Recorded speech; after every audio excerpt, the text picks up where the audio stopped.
Hi guys, welcome back to our channel. మా husband birthday రోజు నేను ఎలాంటి స్పెషల్స్ చేశానో అయితే ఈ వీడియోలో అయితే చూసేయండి.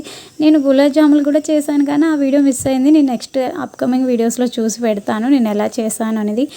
ఎవ్రీ టైం నేను కంపల్సరీ గులాబ్ జామ్ అయితే చేస్తాను. ఏ ఫెస్టివల్స్ అయినా నార్మల్గా తినాలి అనిపిస్తే తొందరగా ఈజీగా అయ్యిద్ది కాబట్టి చేస్తాను. కానీ ఈసారి కొంచెం డిఫరెంట్గా అయితే ఇది ట్రై చేశాను. నాకైతే టేస్ట్ పరంగా బాగానే ఉంది. మ్యాంగోతో పిల్లలకైతే కూడా పెట్టచ్చు, ఎక్కువ షుగర్ లేకుండా తక్కువ దాంతో చాలా సింపుల్ ఇంగ్రీడియంట్స్, ఎక్కువ కూడా అవసరం లేదు. ఒకవేళ ఫుల్ వీడియో కావాలి అంటే ఖచ్చితంగా కామెంట్ అయితే చేయండి. నేనైతే ఫుల్ వీడియో ఎలా చేశాను ఏంటి ప్రాసెస్ అయితే నేను అప్లోడ్ చేస్తాను.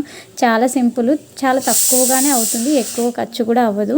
మీరు ఇంట్లో సింపుల్గా పిల్లలకి పెట్టాలి అనుకుంటే పెట్టచ్చు. నార్మల్గా బయట దొరికే కేకులు పెట్టడం కన్నా ఇది చాలా వేరెట్లు బెటర్. ఎందుకంటే మనమే ఇంట్లో చేస్తాము, ఎలాంటి కల్తీ ఏమీ ఉండదు. సో పిల్లలైతే చాలా ఇష్టంగా తింటారు. మా హనీ అయితే చాలా బాగా తింది. Mummy cake, mummy cake mummy అని అడుగుతానే ఉంది. సో మీ ఇంట్లో కూడా చిన్నపిల్లలు ఉంటే కనుక ఖచ్చితంగా ఇది ట్రై చేసి పెట్టండి, చాలా బాగుంటుంది. ట్రై చేస్తే కనుక కామెంట్ అయితే చేసేయండి. దీని పేరు మాత్రం నన్ను అడగండి, ఎందుకంటే ఇది ఏంటో అనేది నాకు తెలియదు. నేను యూట్యూబ్లో చూసే చేశాను నాకు. సో అందుకని పేరైతే నేను కన్ఫర్మ్గా ఫిక్స్ చేయలేను.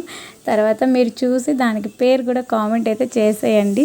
Thank you so much. చాలామంది సబ్స్క్రైబర్స్ అవుతున్నారు. Thank you each and every one, and bye friends.